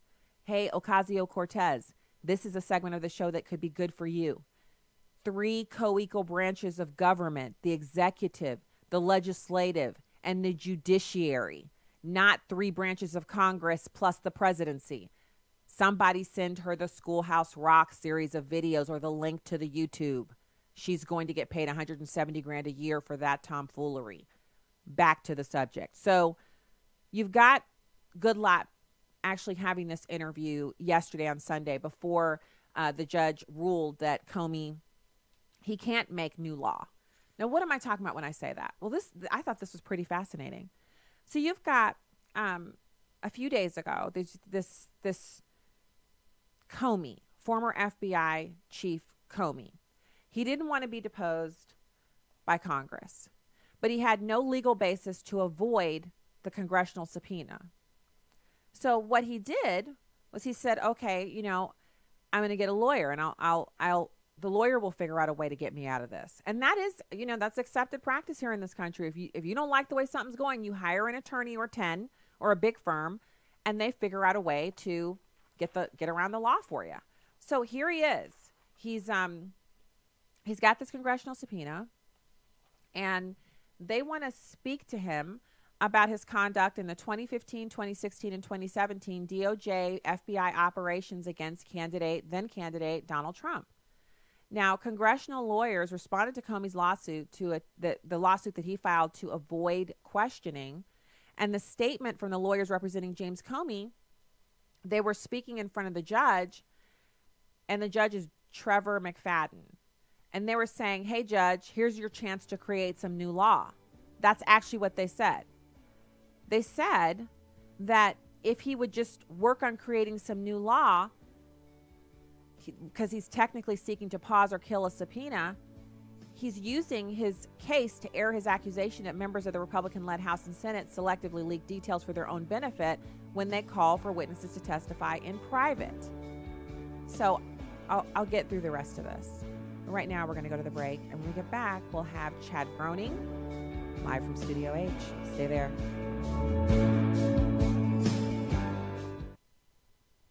Hello, everyone. I'm Tim Wildman, president of American Family Association and American Family Radio. 2019 is upon us, and we're going to be going back to Washington, D.C. and to Williamsburg for our spiritual heritage tours. And if you've been wanting to go, maybe this is the year for you. These tours fill up several months in advance, and one of the reasons they do is because we have an actual historian, a professional historian that comes on our tour with us. His name is Stephen McDowell. He's the president of the Providence Foundation, and he knows more about early American history, especially the Christian influence on early American history. He knows more than anybody I know. So, if you want to go with us, you can find out more information at spiritualheritagetours.com. That's in June and September. Pick the month you want to go. Find out more information at spiritualheritagetours.com. That's spiritualheritagetours.com. This is Viewpoints with Kirby Anderson. Do tax cuts lead to lower tax revenues? That's what liberals proclaim all the time when conservative politicians attempt to cut taxes. Last year, that's what Democratic leaders predicted would happen when President Trump and Republican leadership in Congress pushed through tax cut legislation. The Republican argument was that tax cuts, along with reduced government regulations, would ignite a stagnant economy. Although the tax cuts would lower the tax rate for businesses and individuals, a booming economy would actually increase revenue. That would occur because of increased consumer spending and increased business investments. The latest government figures suggest that the president and the Republicans were right. October was the first month of the new fiscal year. Revenues for that month were more than $252 billion. That's more than $11 billion more than the revenue for October of last year, which was also a previous record for that month. Soon we will have revenue numbers for November, and I predict those numbers will also be record-setting. If you don't understand the economic basis for this, it can be confusing. We have a dynamic economy that the general public and even members of Congress need to understand. Cutting taxes doesn't mean you will always be cutting tax revenues. Actually, just the opposite took place. Cutting taxes increased tax revenues. Democrats will take control of Congress in January. You would hope that the Democratic leadership would have learned this lesson. Apparently, presumptive Speaker Nancy Pelosi has not learned this lesson. Earlier this year, she referred to the tax cuts as crumbs. More recently, she made it clear that one of the most important legislative agenda items was to roll back the Republican tax cuts. I think she should be grateful that the tax cuts provided more revenue for all the spending programs she has proposed, but apparently she doesn't see it that way. I'm Kirby Anderson, and that's my point of view. Take Kirby and the Point of View team with you on the go with the Point of View app. Search for Point of View Radio at the Apple or Google Play stores. Welcome back to Stacy on the Right on American Family Radio and Urban Family Talk. Hey there, welcome back to the program. Stacy Washington, host of Stacy on the Right here on American Family Radio and Urban Family Talk. It's my pleasure to welcome our next guest, Chad Groening. He is a part of the fantastic team of reporters and newsmakers over at American Family Radio's OneNewsNow.com. Chad, thank you for joining us today. It's always a pleasure to be on your program, Stacy. Great to have you. Let's start off with a naughty or nice list. I was excited to see on CNSnews.com that they are reporting that American Family Association has come out and released our 2018 naughty or nice list, which retailers use Christmas in advertising. So which one of them actually acknowledge that the reason for the season is Christmas? Not Xmas, not holidays, not winter wonderlands, but Christmas. And the list is actually, there's some places on there that I like to shop at. Yeah, there are for me, too. Unfortunately, though, Stacy, there are some on the naughty list that I like to shop at, too, and that's very, very unfortunate, including where I get a lot of my prescriptions. Walgreens, one of the naughty lists this year. Best Buy, I like to buy electronics. They're on the naughty list. And then Barnes & Noble, of course, they've got a store here in Tupelo, and they're on the bad naughty list as well. The marginal list, Sears, which of course is going to be gone pretty soon, they're on that list. But there were some good ones on the nice list, including JCPenney, Lowe's, do all of our home improvement shopping there. Kroger, the grocery giant that my wife and I love to shop at, they're on the nice list. QVC.com, my wife buys a lot of stuff from them. They're on the list. And here's an interesting one. Toys R Us, Stacy, they're about out of business, and yet they're on the nice list. That's unfortunate that they do the right thing, but unfortunately, they're pretty well gone. Well, the reason that Toys R Us is pretty well gone is a couple reasons, but I like to point it out because it's important for people to understand that our actions have consequences. Number one, we have fewer and fewer children every generation. So when my kids were teeny tiny and we were shopping at Toys R Us, we could barely wedge ourselves into the store. every aisle was full of toys and people and little kids grabbing stuff and asking for stuff. And if we went by ourselves, it was just hordes of parents, 2-parent households, 2 parents walking together with lists in their hands, buying toys for kids that you would assume are with their grandparents or the babysitter or someplace, while the parents are out sneaking around buying them gifts. Well, people who are coming in after my husband and myself have fewer kids, if any at all. The other problem with Toys R Us is, even though they were really friendly to Christianity and Christmas, they had horrible customer service. If you ask any one of their employees a question, the answer you would get back, you'd almost want to just turn and on your heel and walk out of the store. And we put up with that because we liked buying the toys in person. But the advent of Amazon, coupled with poor customer service and fewer people having kids, means Toys R Us is in trouble. So the answer is, hey, you youngins out there, if you're in your 20s and your 30s and you're married, why aren't you cranking out the babies? They're a blessing. You'll love them. You'll never regret having them. Get to work. Yeah, and of course it's even worse in my wife's homeland of Germany and Europe, Stacy. It's the birth rate there is just absolutely, the Europeans just do not have children. And of course we know that there are newer Europeans from other parts of the world, namely the Middle East, who do have children. And that's, of course, creating a problem in Europe, which is certainly not very good. Well, I highlighted this. I've been talking about this for years about Germany because I grew up there. And we went back there in 2006 when our kids were really small. And we went to visit my sister, who was working there on a 6-month temporary duty assignment for the federal government. And we stayed at the SI Suites in Stuttgart, and we were there for 10 days. And I noticed how many fewer children there were, how many fewer preschools and elementary schools there were in our regular, all the cities and towns and major areas we went to while we were there. It was so bad that this will tell you what the internet was like back in 2006. No smartphones. So I actually went down to the hotel business center and paid like 9 Deutschmarks every 10 minutes to go to the FBI World Fact Book on the computer and look up and see what the demographics were for Germany. And back in 2006, they were already beneath replacement rate, more old people than young people. So when you say Germany, it's not just something you're bringing up because of your familial connection. It's a real problem, and it's not just Germany. It's Japan. It's other nations in Europe, Great Britain. They're bringing in migrants who don't have the same, not only the same ethnic background, but they don't have the same Christian foundation. And they have a lot of children, but they're not coming there to make Europe more European. They're coming there to conquer Europe for the caliphate and Islam. So it's a sad situation. I encourage you, if you're in Germany and you're listening to the show, we do have foreign listeners, get cranking. Don't let anybody convince you can't stop it until you've had all the kids you can have. Have some babies. That's all you got to do. I want to throw this in then, Stacy. I'm glad to report that my wife's niece and my wife's nephew and his wife both have become parents. So my wife is now a grandniece 2 times. And so there's 2 examples. At least my wife's family is doing their job. There it is. That's what I'm talking about. You give them kudos from over here at SOTR.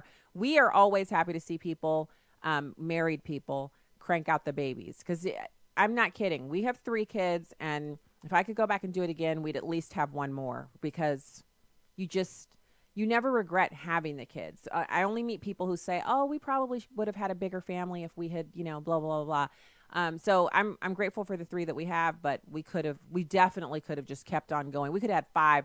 Look at the Addisons. Look at the Hamiltons. They have 5 kids apiece, and look how happy they are. And look how young they look. The kids keep you young, keep you fresh. And it's also what we're supposed to do. We're supposed to multiply. That's right. That's what the Bible says to do. So I mean, it's kind of like the Great Commission. Some things that you're supposed to do. That's why. That's why God gave us that ability to procreate. That's right, to get those quivers full of arrows. Yeah, right on. Well, okay, so I want to do one more company on here. You were talking about Walgreens, and I see categorized as marginal. You were talking about your prescriptions, and we also have to purchase prescriptions. And we used to use Walgreens, but we had a couple of experiences with them where we felt like they didn't really value our business. So we moved to CVS, which was actually good because they are a preferred partner for our health insurance, so we get discounts to get our prescriptions there. But CVS Pharmacy is actually on the marginal list. So marginal is described as company refers to Christmas infrequently or in single advertising mediums, but not in others, which is kind of sad because CVS, when Halloween was here, it was a month of those skeletons hanging around on every aisle. I thought to myself, who knew CVS had this much Halloween apparel and the scary looking little monster things, and they had them everywhere. But for Christmas, and I have yet to be in there, we've only been through the drive-thru, but what I recommend people do is just go down this list. When you take a look at the list, and you can find it on my Twitter feed, it's at cnsnews.com also if you want to check it out there. What I recommend you do is you say because imagine what would happen, Chad, if thousands of people across the country who shop at these places normally, if you're a Kohl's shopper, you know what I'm talking about. You're in there, frequently to purchase things that you need. If you just tell the people who work there, it's a real shame to me that, you guys don't acknowledge the reason for the season, which is Christmas. We understand other people practice different religions, but the reason we have time off at Christmas and the reason I'm spending money right now on gifts is Christmas. And I would really appreciate if you would reflect that, because I can spend my money anywhere. And start saying that to these people. They actually give that feedback to their managers. The managers give it back to the corporate. We've got to start being more vocal about this. Yeah, and there are a couple on the list that are on the nice list, but unfortunately, where I live in Tupelo, Mississippi, they don't have some of those stores, so you're right. We have to go after the ones that we shop at. And I know Walgreens is probably one that I'm going to go to and tell them that, because, hey, look, this You're is probably spending quite a bit there for prescriptions. And we have a lot of listeners across the country who probably won't, they'll probably take a look at the naughty list and say, well, maybe I better change my pharmacist, because of that, whether it's that one or CVS even being on the marginal list. So, well, if you do switch from Walgreens to CVS, tell CVS why, and then tell them, look, I noticed you went all out for Halloween. Christmas is real too, and I'm going to decide where I buy a certain dollar amount every month of certain items. I'm going to spend that money, and if you want that money, you need to acknowledge the reason for the season. And I want to highlight, you mentioned Barnes & Noble's, Best Buy, Family Dollar. I happen to be a huge Nordstrom chick. Me and the girls like shopping at Nordstrom Rack, which is a division of Nordstrom. We also like shopping at Nordstrom.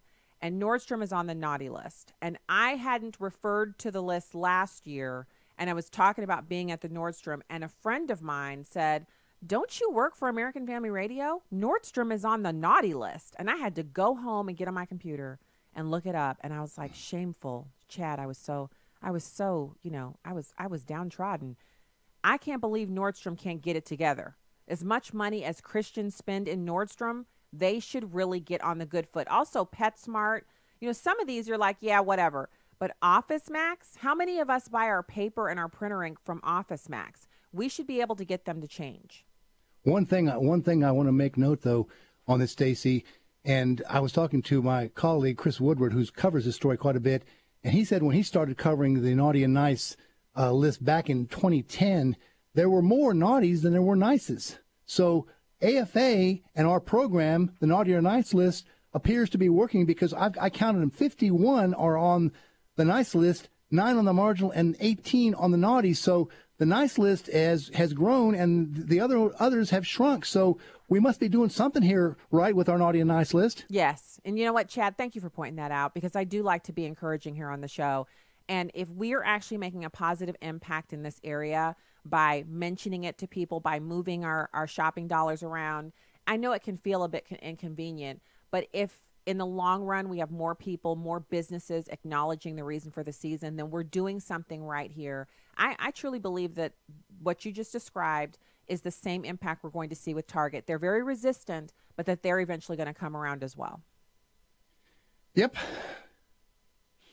All right. Well, let's move on to, I think you sent me another story. What are you covering? I've got several stories I'm working on today that are really interesting. One of the stories is about, there's a push now by the Democrats. They want to roll back a nearly 200-year-old ban on headgear on the U.S. House of Representatives floor to accommodate, guess what? That one chick a Muslim woman who's going to be a new member of Congress. Now, of course, there's the first question. If this had been someone who is a Christian and they wanted to be accommodated like for whatever reason, do you think that Nancy Pelosi would go to bat for them and say, we want to change the rules so that this Christian can be accommodated? I don't think so. But a Muslim? Oh, we have to accommodate this woman, even though 100-year ban doesn't matter. This woman's got to be accommodated because we don't want to be discriminatory against her right to wear her headgear. So this is the same one who said she didn't believe in divestiture from the nation state of Israel during the campaign. And then the day she was elected, she announced that she really does believe in BDS and she's a Palestinian supporter. Same chick, right? She is really bad. She's just like Keith Ellison, who she's basically replacing. She is replacing, actually. This woman is bad news. So here's my problem. The people who live there, they're going to get what they voted for. She lied about that. She's going to lie about other things. She's there for an agenda. She's there to accomplish her own designs. She's not there to represent the people that sent her there. And they're going to get what they deserve with her. And I'm sorry, because I know that sounds really mean, but it's the truth. Well, it's the same thing with the voters of Minnesota electing Keith Ellison to be the Attorney General. He abuses women. I didn't even realize he'd won. Yes, and the fact of the matter is, he's going to do everything he can to elevate Islam in Minnesota and to, stomp on Christianity. And the people of Minnesota up there, I don't know what the deal is. I used to live there for a while, but I got out of there and moved here. But they're crazy. They elected this guy, knowing his background with women and knowing that he has very dubious connections with Islamic groups, and yet he got elected. And that's how people are in certain states, certain parts of this country. Stacey, the people, they don't seem to care. Well, I think people don't care until their actions, like they're made to care, or their actions come back to bite them. And I see that right now. I'm very sorrowful about it. So it's not like I'm gloating here, even in the slightest little bit, about what's happening to the people of California, because they've spent decades electing the worst kinds of individuals and having single party rule in their state. And this last election cycle, they did yet again hand more power to the Democrats. Meanwhile, Washington Free Beacon has reported that, the fire maps that should have been completed 9 years ago weren't completed because of PG&E and their lobbyists and corrupt officials working for state government who just simply put it off because they were being coerced to do so. And now you've had these wildfires where not only personal property destroyed, but people died. Like lots of people, not 1 or 2 or 20, as if that's okay, but lots of Californian citizens died. And why? Because people didn't do their jobs. People elected people who didn't care about completing their work. It's important. Who we elect is really important. I know sometimes because we're on political radio, it's Christian radio, but we talk politics a lot. People will say, oh, you always say that. Most important election of my lifetime. Well, I don't usually say that, but I do say it's important for us every single time to carefully select these people that we're going to vote for. You mentioned California, and you know why California is messed up like it is. It's because so many illegal aliens were able to come into California, and enough of them got the vote, and the demographics of Orange County are now just like the rest of California. And it's because of this immigration and because of the fact that California gives sanctuary status to illegal aliens. And and this is another interesting story that came out. The census confirms that 63% of non-citizens are on welfare in this country. 4.6 million households, 63% of non-citizens on welfare. Yep, we're talking about that next segment. It's really impactful. And you make an excellent point, Chad. We can't just let anybody be in charge. Thank you for coming by today. We love having you on and talking to you. Chad Groening Always of great. OneNewsNow.com. Always great to be on your show. All right, talk to you soon. Bye-bye. We'll be back with more. Stay there.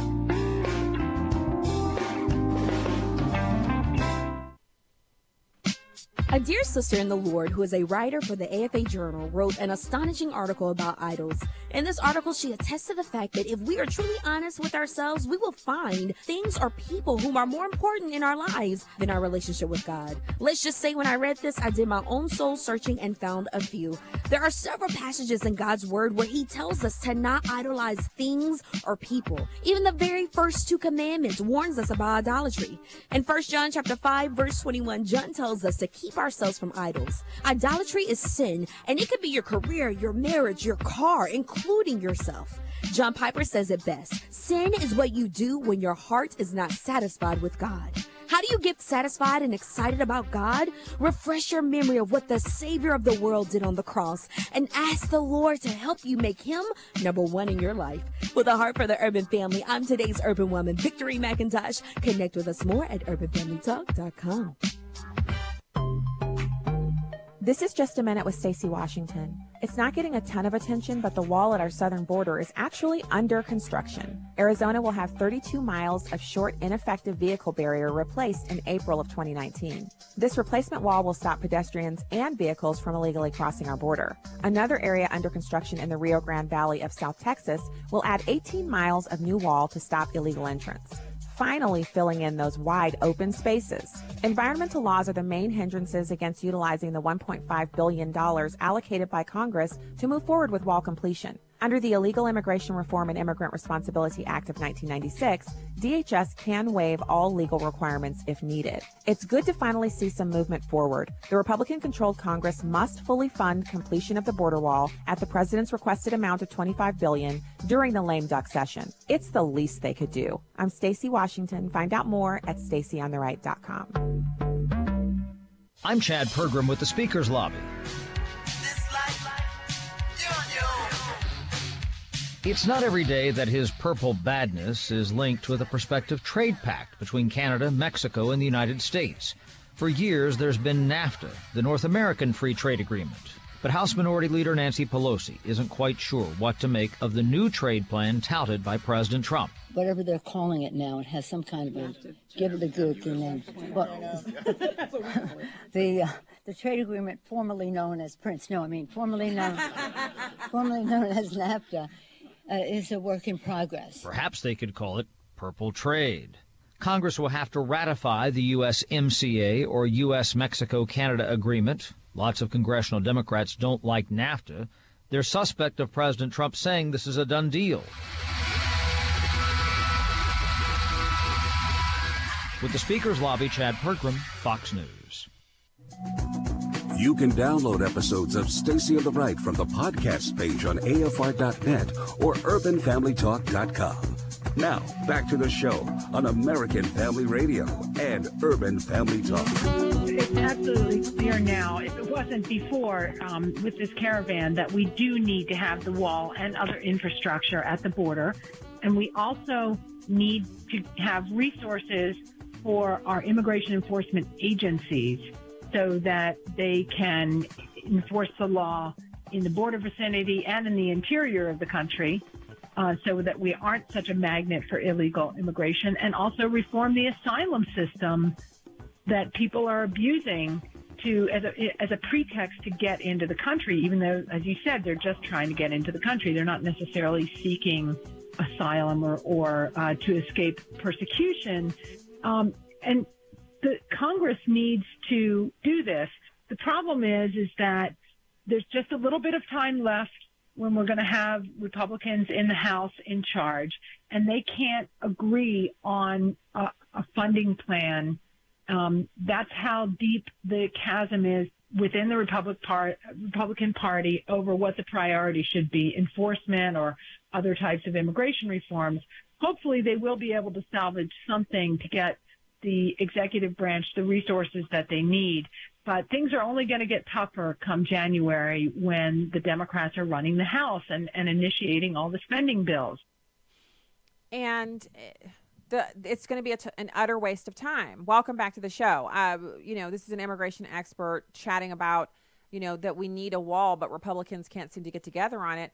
Imagine if the Democrats hadn't been able to get together on what to do with Obamacare. Now, remember, 3-4 years before Obamacare was ever passed, SEIU had their administrative assistants who normally work on other tasks working on Obamacare.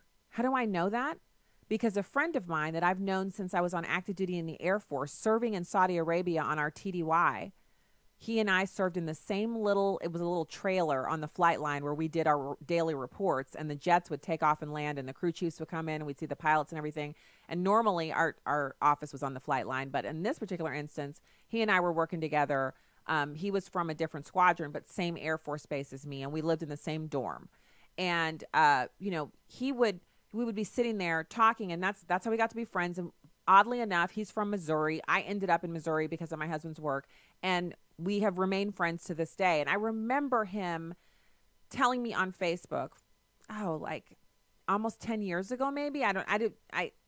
Don't quote me on that, but years ago, before the passage of Obamacare, he tells me that he's working for SEIU and they're crafting a health care bill. And I said, why would you be doing that at SEIU? And he said, beats me. We're not actually, like when I say crafting it, we're not making up the contents of it, but we're collating it and putting it together. We're proofreading it. We're pulling different sections of it together and making sure there are no redundancies. And it's huge. He said, we have whole departments working on it. I'm like, wow, that's weird. A healthcare bill? And then a few years later, we see the Democrats, through reconciliation, take a bill that the Republicans had pretty much voted to approve and swap out the language to put Obamacare in and pass it in the lame duck session. That's how single-minded they are. 1/6 of the American economy and untold numbers of lies told by Democrats to pass Obamacare. And we can't get the Republicans to simply say, you know what? So we're going to agree to disagree on these 10 items. But what we can agree on is that we need some funding for the wall. So let's do it. But Republicans are too busy tying pork to their I'll sign on if you give me the pork I need for this. I'll sign if you give me the pork I need for that. And then pork purists are like, well, we can't do a bill that's full of pork. We're Republicans. How about y'all just get together and do something?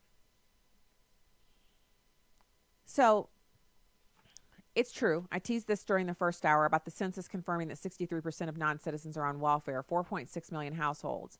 So this is a majority of non-citizens, and it includes people who are in the United States with legal green card rights.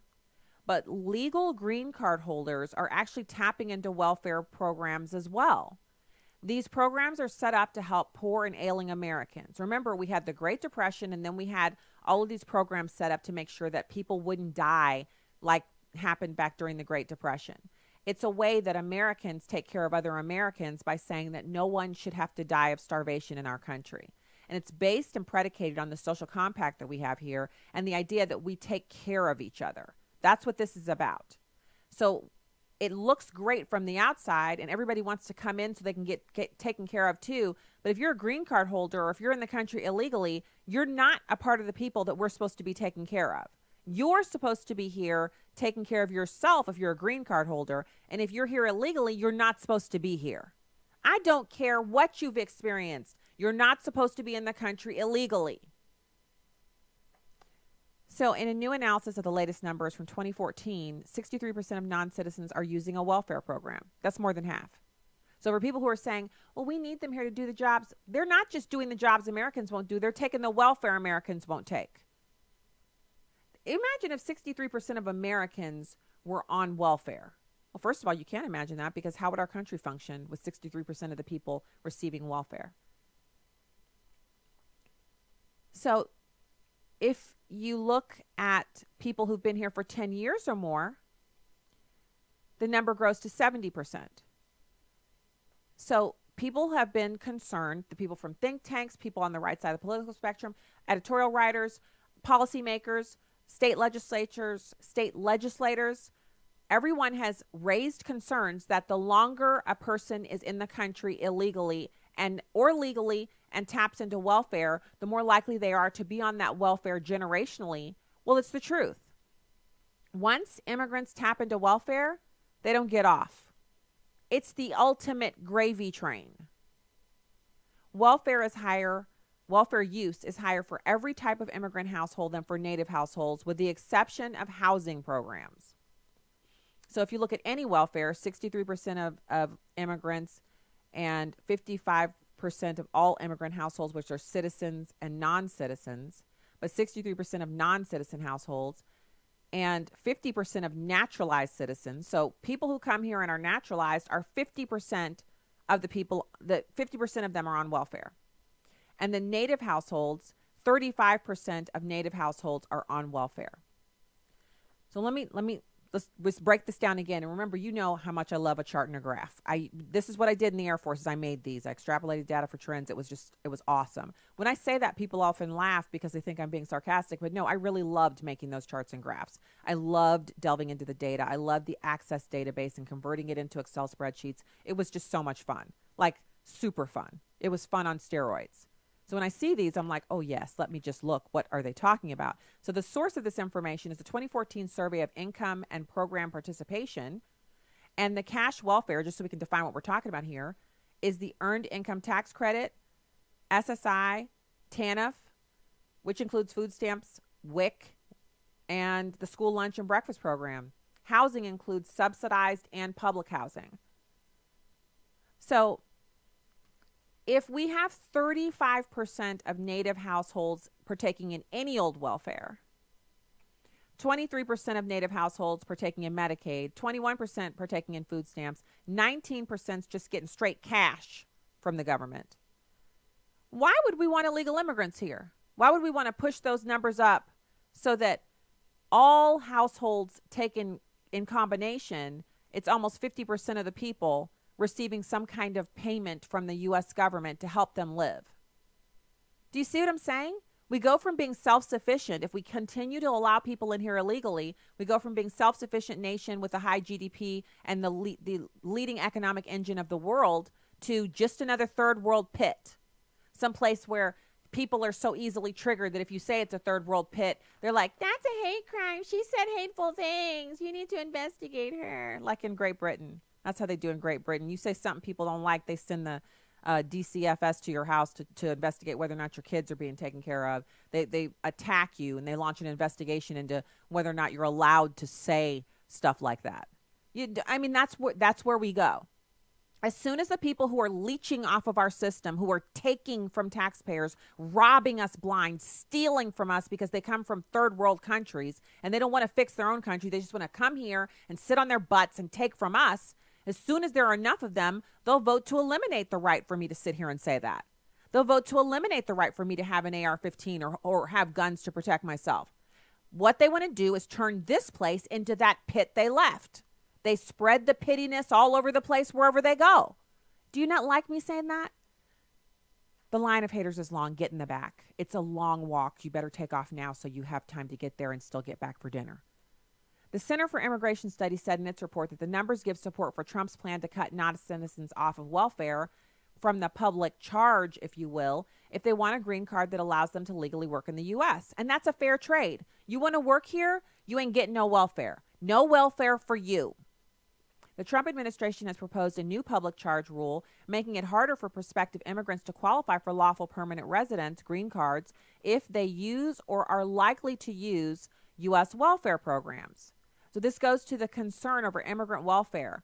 It's justified as households headed by non-citizens use means-tested welfare at high rates. Non-citizens in the data include illegal immigrants, long-term temporary visitors like guest workers, and permanent residents who have not been naturalized. So the cost of all of this cheap labor, the cost of all of these people coming here to do the jobs Americans won't do, is that the Americans who don't want to do those jobs are still basically doing them because you're paying for the people who are doing them to live here.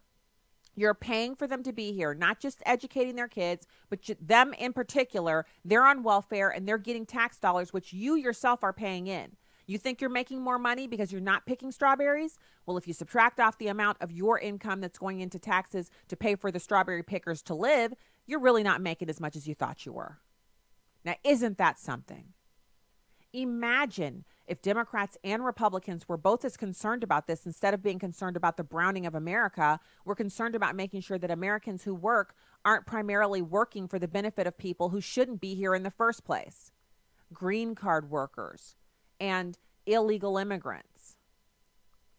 The numbers are huge. The report says that there are 4,684,784 non-citizen households receiving welfare, and nearly all of them have at least one worker in the house. So they have someone working, and then that person's probably receiving cash or not making enough, and then everybody else, all the kids and anybody else who's living there, they're all getting the welfare.